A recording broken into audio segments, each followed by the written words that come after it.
dans nos vies, Jésus. Laisse-moi adorer. Laisse-moi m'incliner devant ta face. Alléluia. Moi je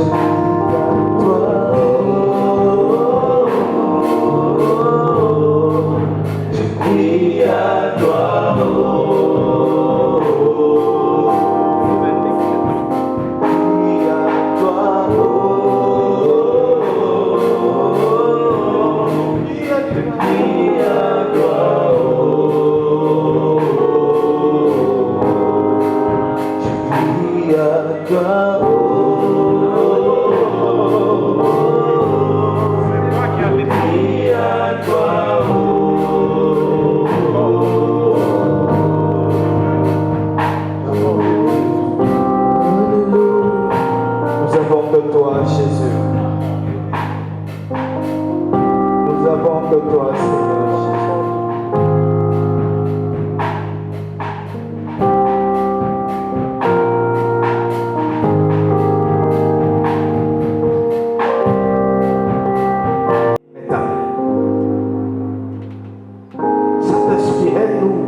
De ce matin, nous nous abandonnons entièrement entre ta main, Seigneur, car seul toi peux nous sauver.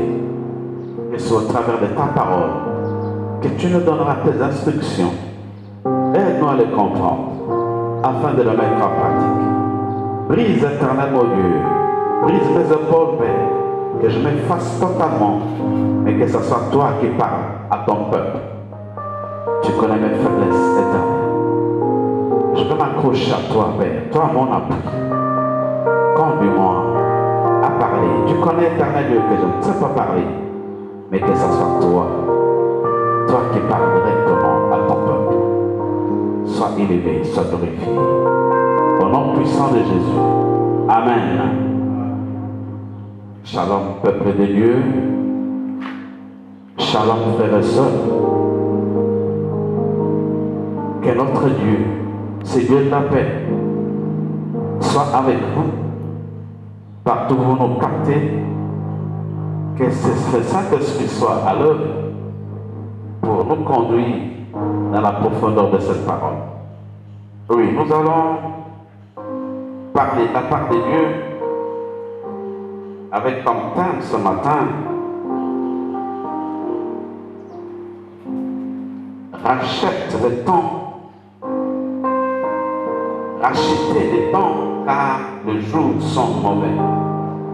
Nous aurons à lire dans Ephésiens 5, 14 à 17 et Ephésiens 5, 1 à 13.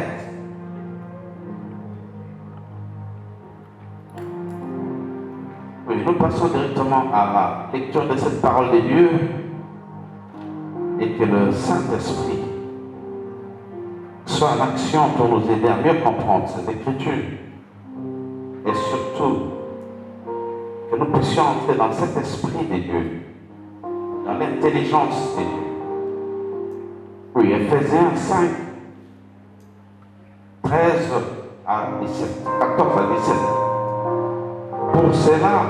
C'est pour cela qu'il est écrit, qu'il est dit, réveille-toi, toi qui dors, réveille-toi d'entre les morts, et Christ t'éclairera. Prenez donc garde afin de vous conduire avec circonspection, non comme des insensés, mais comme des sages. Achetez le temps car les jours sont mauvais. C'est pourquoi ne soyez pas inconsidérés, mais comprenez quelle est la volonté du Seigneur. Rachetez le temps car les jours sont mauvais. Amen. Rachetez le temps car les jours sont mauvais. Bien-aimés, ce message tellement d'actualité qu'on ne peut pas se départir. On ne peut pas plonger dans la distraction pendant qu'elle est lâchée. Car c'est ce que nous vivons. Nous vivons le froid. Nous vivons la désolation. Nous vivons des cas de mort autour de nous. Nous vivons les difficultés de la vie. On en avait connu, mais cette fois, c'est d'une façon atroce, d'une façon forte, que ces événements bouleversent notre vie. Le message du temps, c'est celui-là. Jésus revient bientôt. Et ce qu'il a prévu dans son calendrier avant qu'il ne vienne est en train de se réaliser. On voit l'attitude de l'homme en cette fin de temps. C'est pour ça qu'on m'a envoyé de Dieu. Nous ne pouvons que vous rappeler sous cet angle-là. Vous préparez le peuple de Dieu à sa rencontre parce qu'il revient bientôt. Et ce que nous vivons, c'est sur la droite ligne de ce que Dieu a prévu. Mais il y a un comportement à avoir pendant ces temps troubles. Il y a un comportement à avoir, il y a une façon de se tenir pour que nous soyons parmi ces élus, parmi ceux qui monteront dans le désert. Mais ce que nous vivons, c'est cette difficulté-là.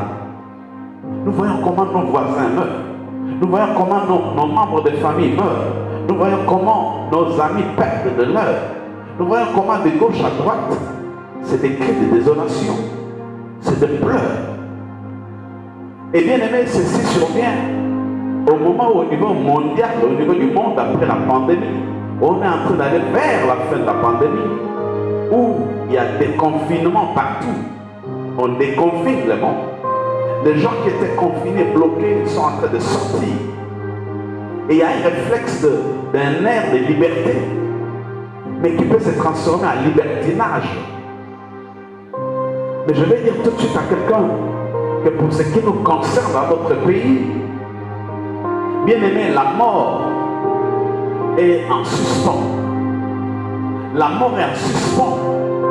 Le sang est en suspens. Et cette mort-là frappera toutes les couches de la société. La mort entraînera partout, quels que soient les niveaux de la société.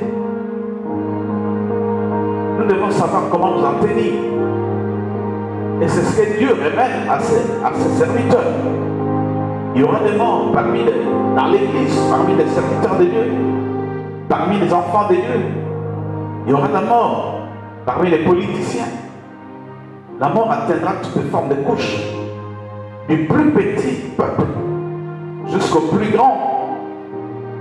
Les gens sont surpris de vivre des surprises désagréables. Et c'est comme ça que Dieu nous donne l'occasion d'être saisis. Nous sommes préparés par lui. Mais comment se tenir pendant que cette vague de monde arrive, pendant ces tourments?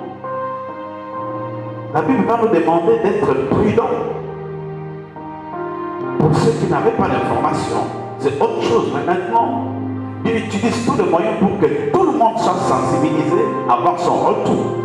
Nous vivons des événements qui nous réveillent pour que nous comprenions la grandeur de ces dieux-là.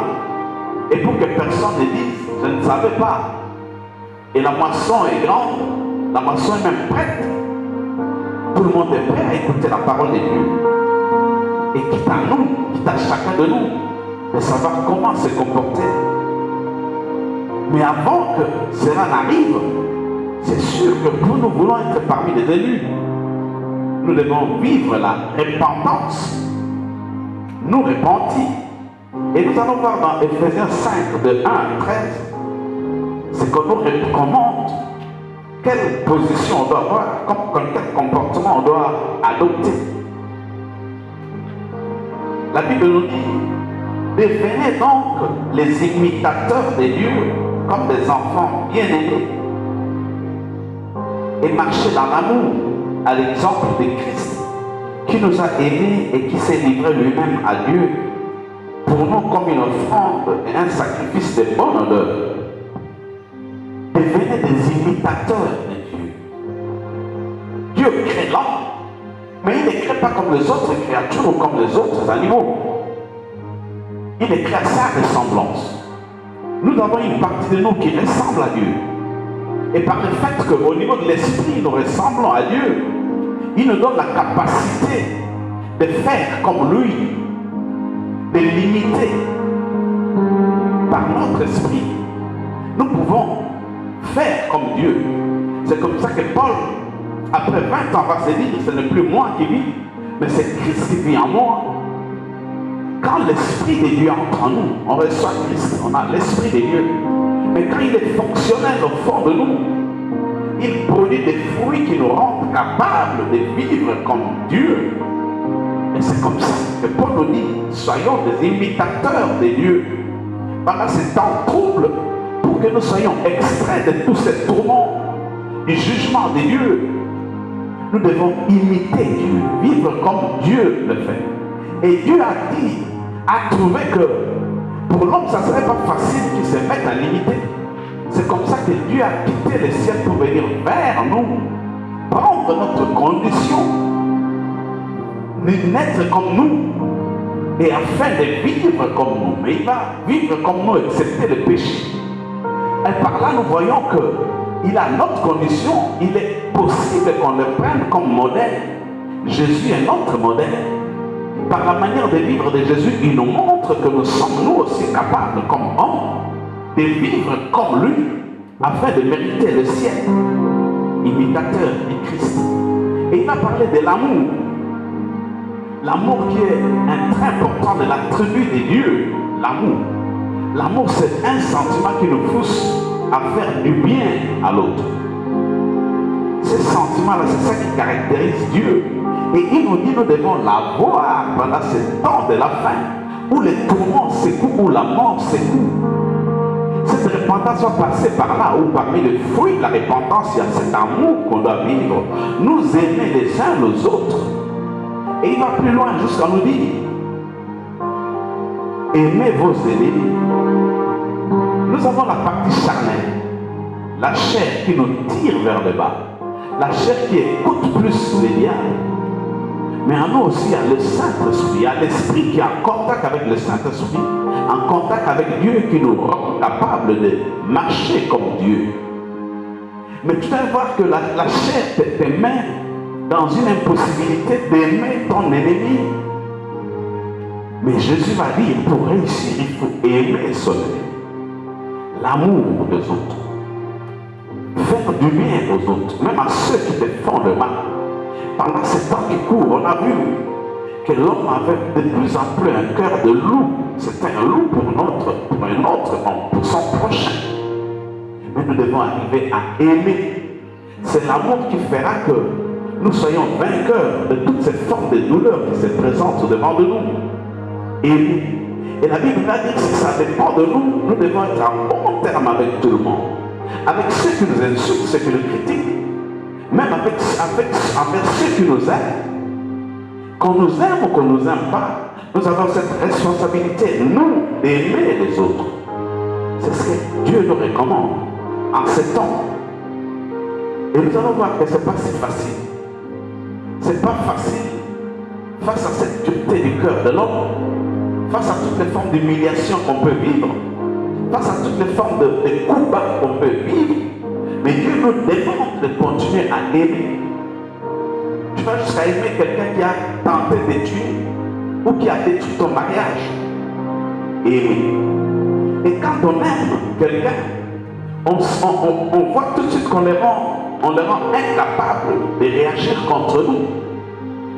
Parce qu'il n'aura plus trop de raisons de réagir contre nous. Et comme on dit, aimer, c'est marquer la moto, la moto. Vous lui montrez l'amour à la place de la haine, ça le déstabilise. Nous devons tout faire, de réparer. Dieu nous donne le temps de réparer. Nous allons réparer avec Dieu. C'est d'une façon verticale, cette réparation, et une façon horizontale. La Bible va dire, tu répares avec Dieu, tu demandes pardon, tu te répands. C'est très bien.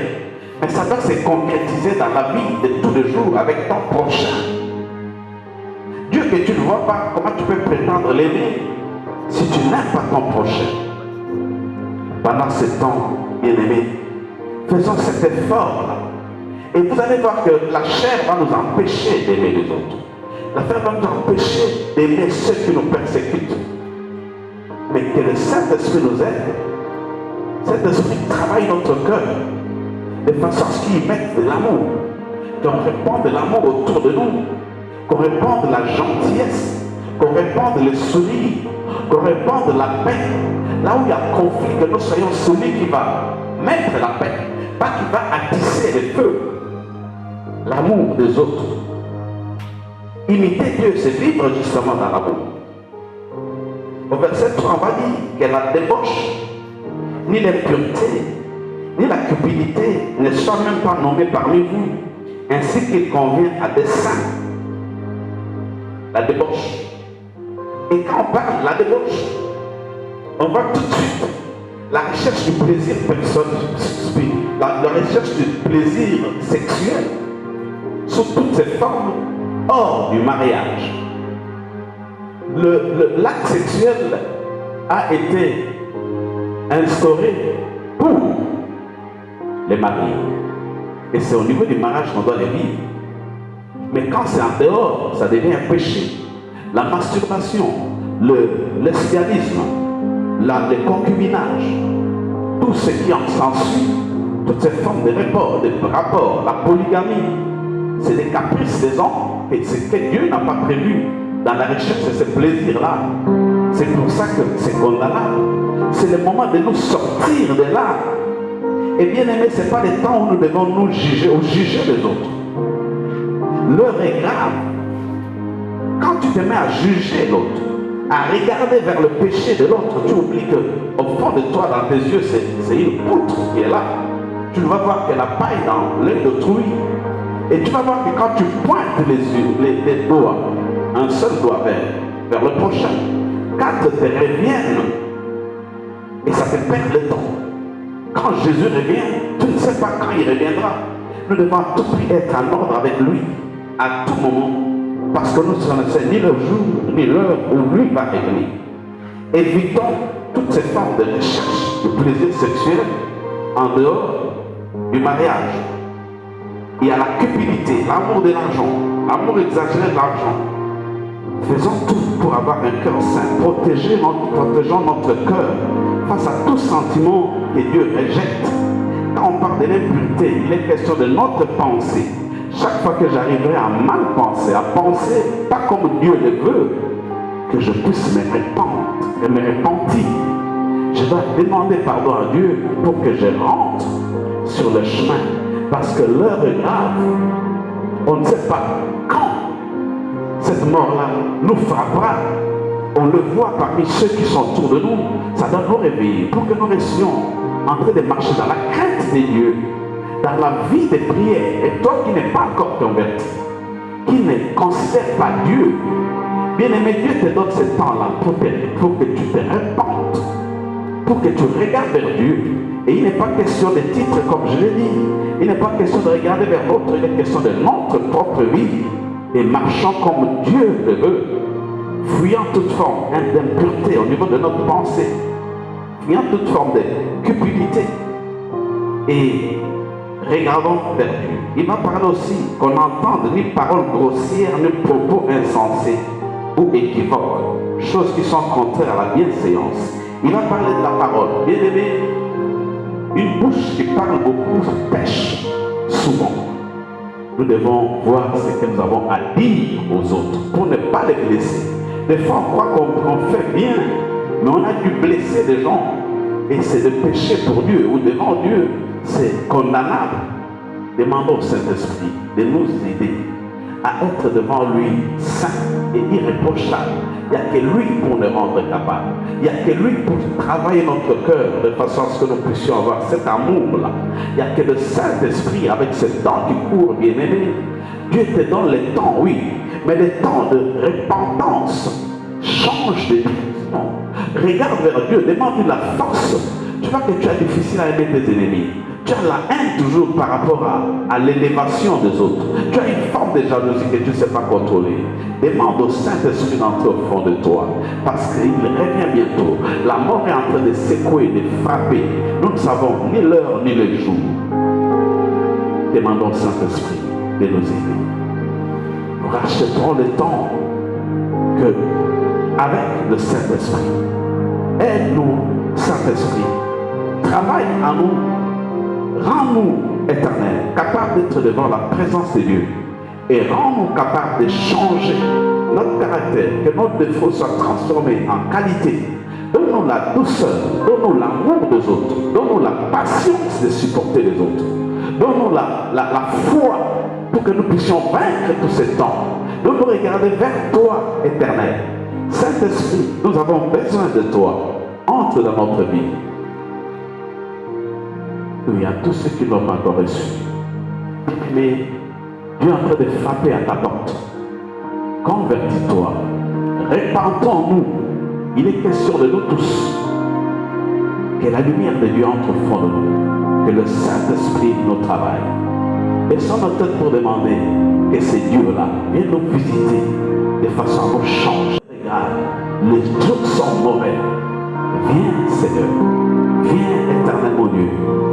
Quand je vois les gens autour de moi tomber, les gens autour de moi mourir, que ça me réveille, que je me tourne totalement vers toi. Viens m'aider à vivre la sainteté. Viens m'aider, éternel, à parler, à tourner ma langue cette fois avant de parler. Viens m'aider à avoir la patience, l'amour des autres. Donne-moi le courage, la force de s'aimer, la paix, la joie, là où je suis. Aide-nous, éternel. Il n'y a que toi, Seigneur. Saint-Esprit, lui, pendant ce temps trouble, il n'y a que toi pour nous aider à entrer vers la sainteté. Il n'y a que toi, éternel, mon Dieu, mon roi. Il n'y a que toi, Seigneur. Il n'y a que toi, éternel. Nous avons besoin de toi. Viens, Seigneur. Viens nous transformer. Viens nous aider. Viens, éternel, mon Dieu, que nous marchions comme tu veux que nous marchions. Que nous mettions de l'amour dans notre cœur. L'amour même de ceux qui nous ont fait du mal. L'amour de nos ennemis éternels. Viens, éternel Dieu. Viens, Seigneur mon Dieu. Viens, éternel de gloire.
De toi, Seigneur. J'ai une bouche qui aime critiquer les autres. J'ai une bouche, éternel mon Dieu, mon roi, qui fait que calomnier les autres. J'ai une bouche qui fait que blesser. Viens m'aider. J'ai toujours pensé des mauvaises choses à l'endroit des autres. Leur coller mes pensées. Aide-moi, Seigneur. Aide-moi à être transformé. J'ai difficile à aimer ceux qui m'ont fait du mal. Interviens dans ma vie. Viens, Saint-Esprit.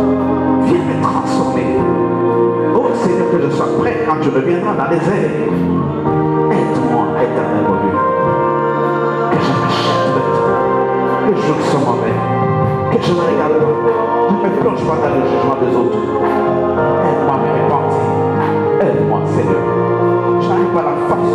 Je n'en ai pas la capacité, Seigneur. C'est toi qui le fais. C'est toi, éternel. Je suis perdu sans toi. Oh, aide-moi.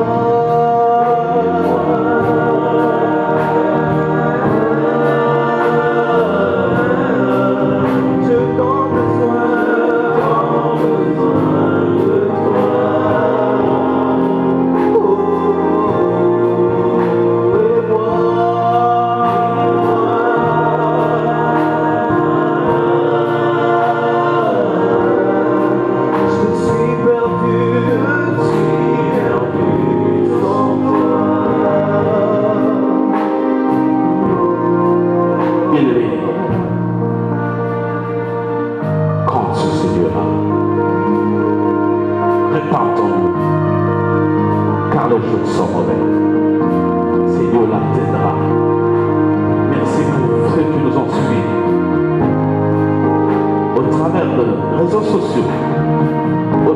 toutes les formes de communication.